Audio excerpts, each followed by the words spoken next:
you want to lead us in the pledge with, with that blue hat on? I pledge allegiance to the flag of the United States of America and to the republic for which it stands, one nation, under God, indivisible, with liberty and justice for all. Okay, what did Cubs do last night? Well, we're not waiting until next year. It's right now. Right now. That's true. Okay. Take the roll, please. Mayor. Benefield. Here. Brooks. Freitag. Bridgelon. Here. Gould. Hart. Moran. Ogalla. Here. Weigel. And Eustace. Here. You have a quorum. We have a quorum. Okay, next we have the approval of the minutes. No minutes? No minutes. Okay. Any old business moving forward? Under new business, the RTA 2017 budget presentation. Are you ready? Yeah. Okay. You're on. Sit there, just hit the button where the star is. That will turn on your microphone. Gold star. Gold star. Hit the gold star. There you go. Thank you, Mr. Chairman, members of the Executive Committee. First of all, thanks for allowing us to do this at an Executive Committee meeting. I know most of them are done at county board meetings, but our board meeting occurs at exactly the same time that your board meeting does, making it possible for senior staff to be here. So thank you for allowing us to do it. We're here to present the 2017 budget, and I would like to tell you, as I did last year, that once again we've had unprecedented cooperation with the service boards in getting to where we are at this point. We actually approved the budget marks early this year. There have been years where that's occurred after the mandated deadline. All parties seem to be working very well together. I attribute that to our chairman, Kirk Dillard, and to Leanne and her staff. They're just doing a marvelous job, and we're getting great cooperation from the service boards. Really happy that some good things are going on here in Will County. At our October board meeting, we approved $199,000 for the mobility management program here in Will County. The county's been complimented for the way that's unfolded over the last several years, and we're real happy to support it. There's some other things going on in the county that RTA funds have been used to help support a project over in University Park having to do with access. We'll be helping to support the funding for some interagency sign updating at the Joliet station, specifically for PACE. And of course, as you know, the work on the intermodal facility here in Joliet continues, and that was started in large part thanks to a $100,000 grant from the RTA initially. So with that, I'd like to introduce our Executive Director, Leanne Redden, who will make the 2017 budget presentation. And you're going to have to bear with my voice a little bit. I was up too late these days and yelling too much.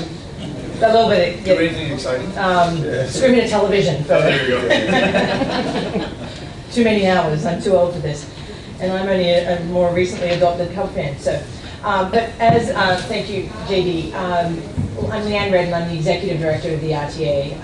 And as he gets to tell you about some of the interesting projects, I get to tell you kind of the boring numbers, but the boring numbers are kind of the important stuff that is really sort of fundamental to supporting and funding the transit system. The RTA, I think as most of you recall, is specifically responsible for the transit funding for the entire region, the planning, and some oversight responsibilities. We very specifically have to compile and approve the consolidated regions operating budgets, 2-year financial plans, and the combined 5-year capital programs for each of CTA, Metra, and PACE. I'm going to run through a few of those numbers just as required, but just to kind of get you up to speed. The service boards, I think, as you understand, are specifically responsible for providing the service, setting the fares, and maintaining specifically their own infrastructure. Most of the monies that we provide them. So a quick brief overview on the 2017 budget. The operating budgets for the service boards call for stability in service levels accompanied by a modest ridership loss. recent ridership declines that we've seen over the last couple of years, although relatively small, have really been attributed, we believe, primarily to low gas prices, which has a direct inverse relationship to transit ridership. And we had some unusually cold winters both in 2014 and 15. We've also seen some fare adjustments and some service adjustments across the region. But then there's some of these new things like the emerging popularity of bike and car sharing services across the region, which we are starting to see a small impact, but we're continuing to monitor and work with that. But it's not so much to be alarmed, because I think most of the ridership is occurring on the bus side of things, and that is a national trend. It's not just unique to our region. The total expenditures for transportation across northeastern Illinois are projected to be $4.8 billion in 2017. This includes $3 billion in operating expenses and $1.8 billion in proposed capital investments. Looking at the proposed capital program, federal funds account for about 45%, and CTA's very specific tax increment financing funds that they have put together will account for about 35% of the region's capital budget. The remainder is mostly comprised of RTA bond proceeds and other service board funds. The CTA is primarily responsible for the growth related to its funding support for the phase 1 of the red-purple modernization. So that's why there is sort of a bump in some funding for our capital side, just on the CTA side of things. Regional funds from the RTA sales tax, the public transportation fund, and the City of Chicago's real estate transfer tax are projected to total $1.872 billion for 2017, which represents an increase of 2.7%, or about $49 million over previous years. So that's a good sign. The economy is continuing to come back, and transit is actually able to benefit from some of that.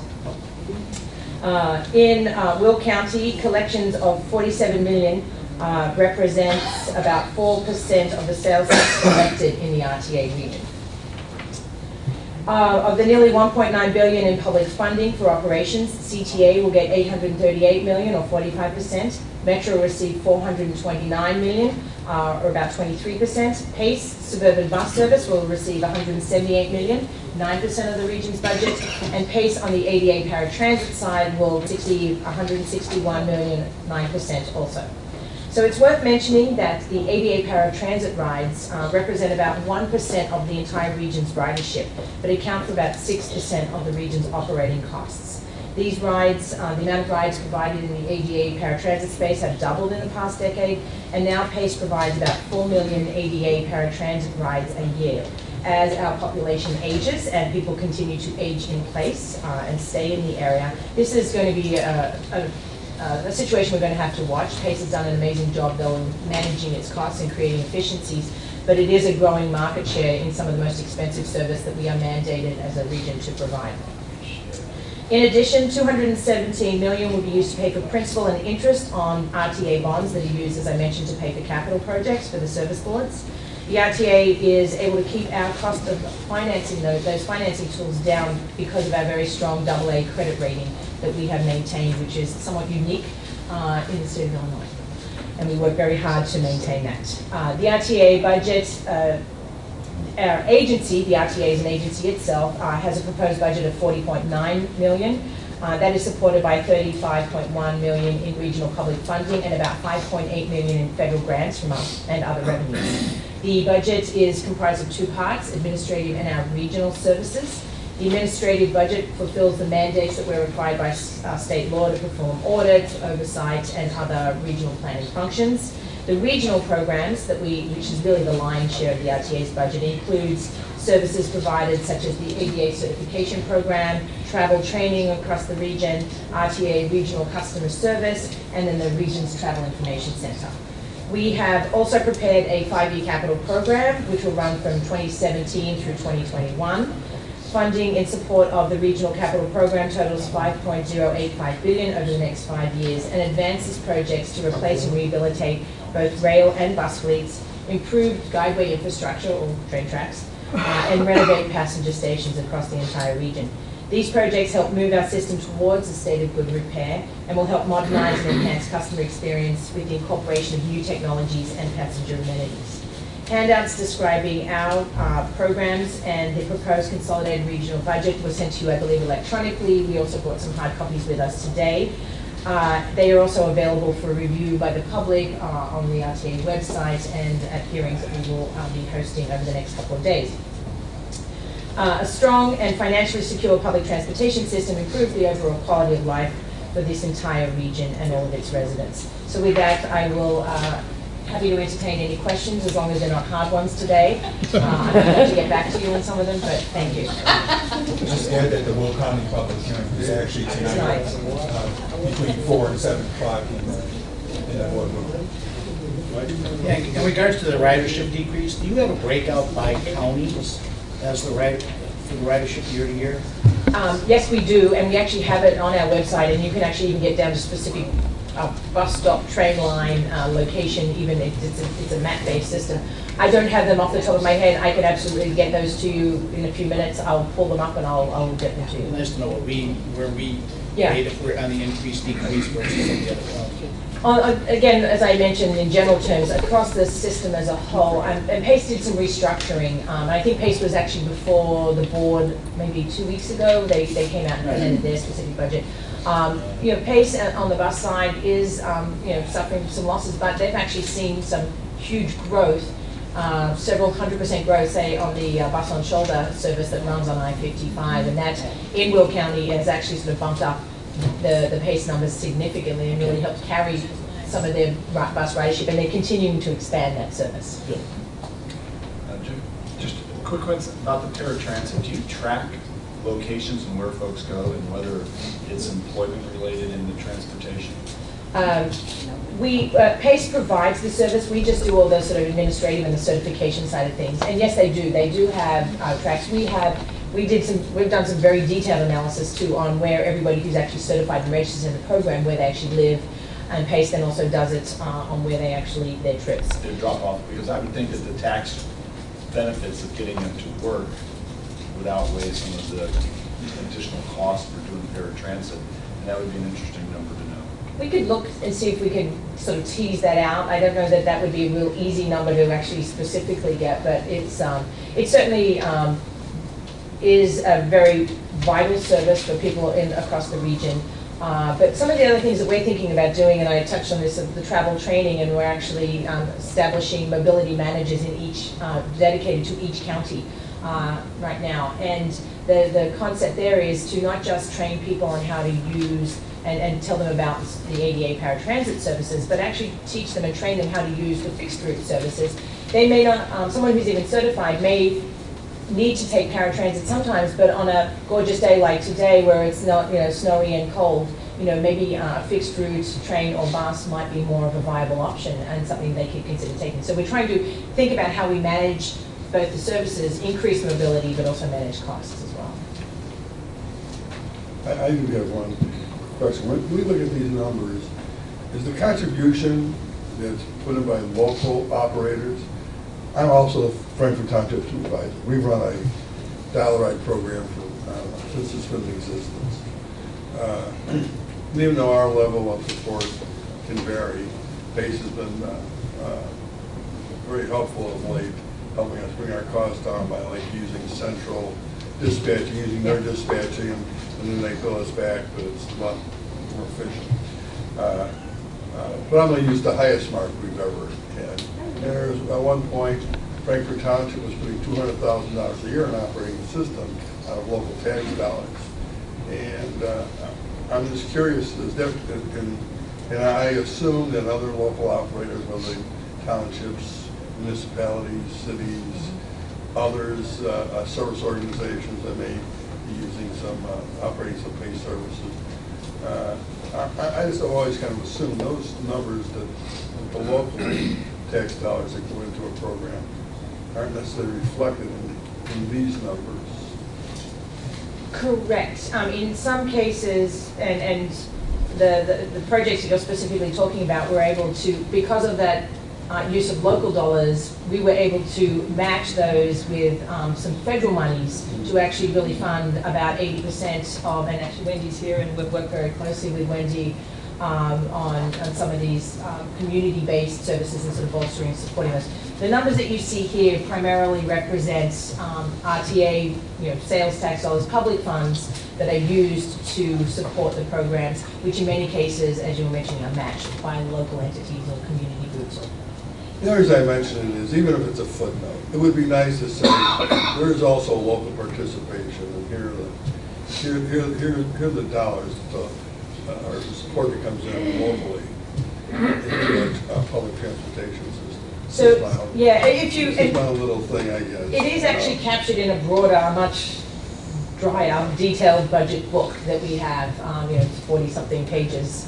And those local dollars and revenues that sort of come in and support those projects, they do get referenced in that as well. But you're right, that's a good suggestion that we could look to accommodate for the future.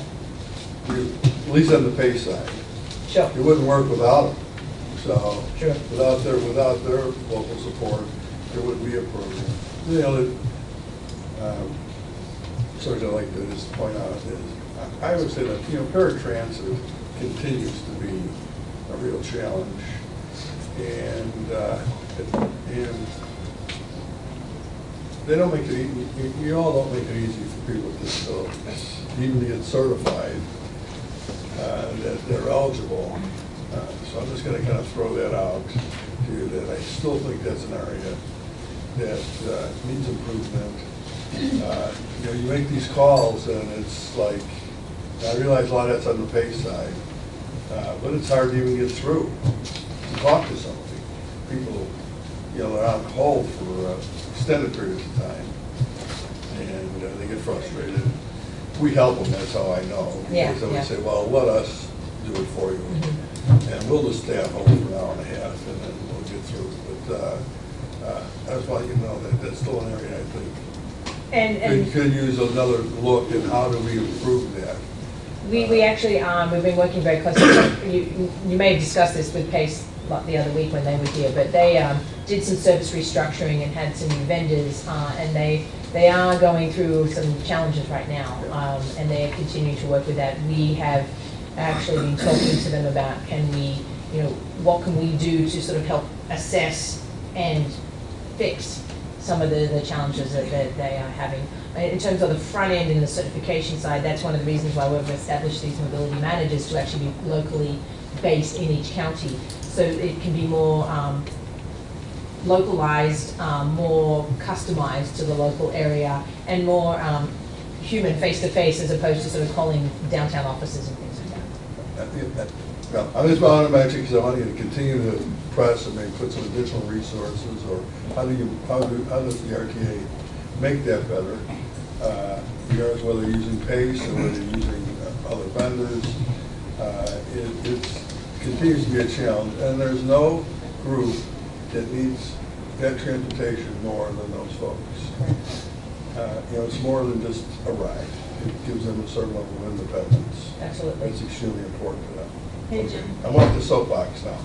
No, I'm going to chime on. I'm going to chime on with him because I know I get calls a lot of times from my local township supervisors that handle getting the people with the rides and everything, and sometimes they're not sure what to do or how to get that, and it is very time consuming to get that resident to be able to take a bus, and sometimes it's like they got a doctor's appointment Wednesday and the time frame is there. And the reason we didn't bring this up because they did give it to a presentation at the full county board, so it's kind of not as intimate, so this is kind of nice because we have this back and forth that we can do.